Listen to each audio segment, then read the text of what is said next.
A tropical storm, severe weather, big heat, and heavy rain could all impact your holiday weekend plans. I've got the forecast for you right here. We're going to start with a tropical system that could develop off the southeast coast, courtesy of a stalled frontal boundary that's going to linger off the coast through the weekend, particularly as we get later into the weekend. Places like Norfolk down to Wrightsville Beach, all the way down to Daytona Beach, could see unsettled weather as a result of a potential cyclone or tropical cyclone, subtropical cyclone developing off the coast and riding up the coast, bringing heavier rain to portions of the southeast and enhanced cloud cover. Not looking at a big hurricane or anything, but pay attention if you're heading out to the beaches in the southeast this weekend. Meanwhile, heavy rain over New Mexico and Texas continues to be a problem, and that will persist over the next couple of days.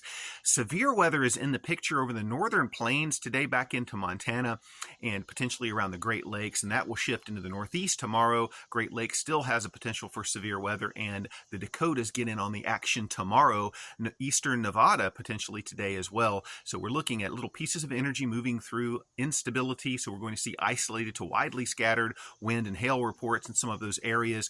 A more organized severe weather threat and shower rain threat may exist as we get on into Friday in the plains, shifting into the Great Lakes and potentially New England later in the weekend. But I think New England, you'll stay largely dry through the holiday weekend. Much of the country will be dry. The center portion of the country could see some scattered showers and thunderstorms popping up into the plains and the Intermountain West, Rocky Mountains, things like that.